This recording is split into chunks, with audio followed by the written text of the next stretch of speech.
נשמה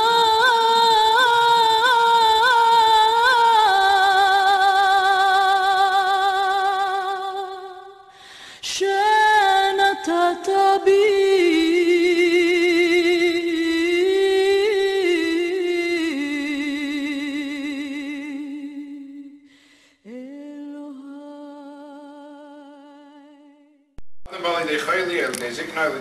When a person comes to either a sickness or old age or certain physical pains, he cannot do his work, so he'll die of hunger because he doesn't have anything to sustain him. Torah is not like this. It guards him from all bad while he's young, and it gives him strength in his old age. It says that even when, and if everyone just please rise for a minute for the Kaddish.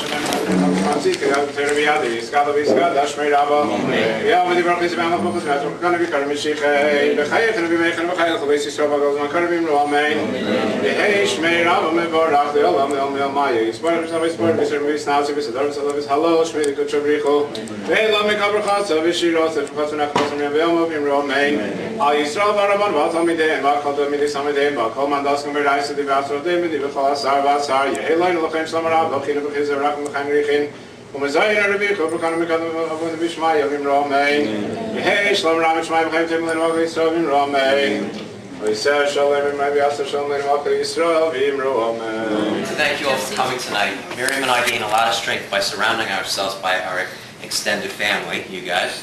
We enjoy sharing time with you, whether for simchas or in times of sorrow.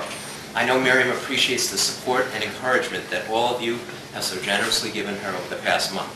The past few years for Miriam and myself have been difficult. We've lost several close members of our family and seen others of our family's members struggle with different obstacles. Family and friends of Aaron Gardner take this time to reminisce, share memories, and pray for his soul. This is evident by the people who are with us this evening and the 100+ people who are attending the shloshim in New York as we speak. Naturally, this is a difficult time as we often find ourselves questioning God and His motives. Others of us feel bitter and ask ourselves, why has God acted in such a malicious manner? We may never understand these questions and the cries of why. Every evening, Miriam and I watch the news. I kind of obligate her to do so. We see how the world is anything but ordinary, especially here in South Florida.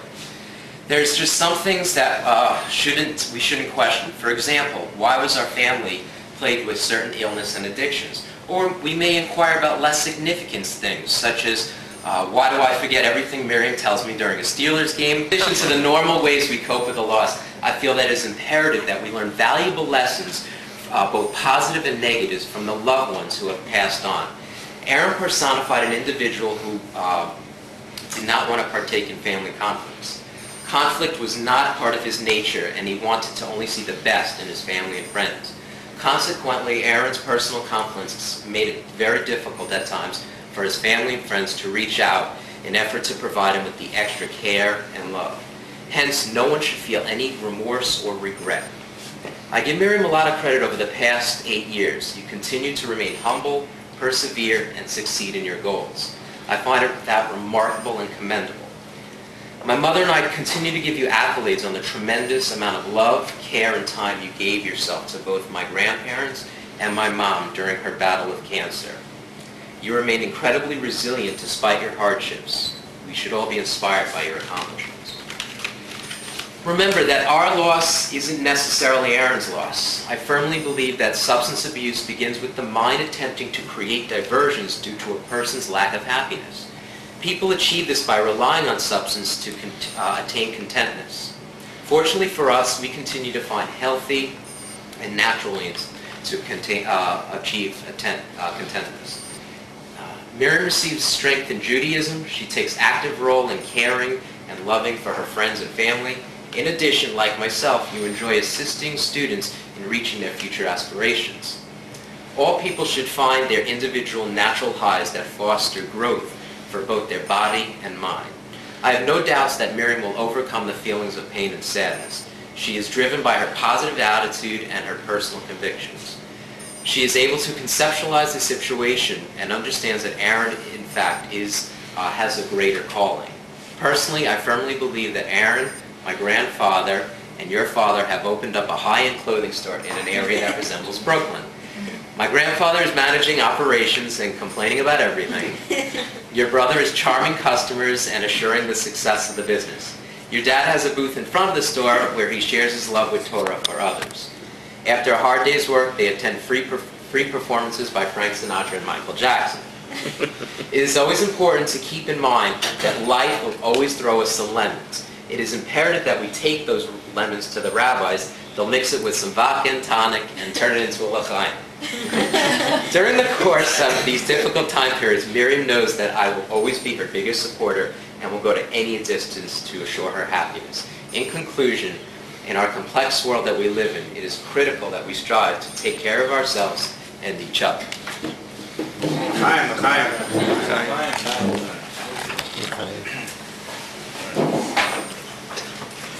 You know, in good times and in bad, but how everyone, you know, comes together, everyone feels a part of, you know, everyone who's here is here because they want to be here and because everyone feels close to you and by extension to you know, to your family, and that's what, you know, that's what family's for, and that's what we're all here for, so that we can support each other and be with each other in the bad times as well as the good. When someone loves something, they count it again and again. They never get tired of counting it. Someone who has plenty of money in the bank still counts how much money they have. You know, they don't need to count. They'll be fine. They have enough to pay the bills. They enjoy counting because it's precious to them. So therefore, God wanted to show how special the Jews are in His eyes, that every single Jew counts. No matter how good or bad you might think he was or he wasn't, or how his life went, whether it went the way you would have liked it to go or didn't want it to go. But a number is comprised of a bunch of individuals. And every single person in that complete number is part of that number. If one person is missing, then the number is not complete anymore. And therefore God goes out length to count the Jews once, and the second time, and the third time, to show every single Jew is precious in my eyes. No matter what, I love them, and I count them again. I count them when they left Egypt. I count them after the sin of the golden calf. I count them after the building of the tabernacle. I count them again and again, because to me a Jew is precious, and I love them all. And no matter what happens, we can't understand the way God loves, the way God appreciates people, but there's no doubt that God loves every one of us, and your brother as well. Now he's in a better place. Now he's found happiness, and God willing, you and your family should also find happiness and simcha. And only good news from now on. Chaim.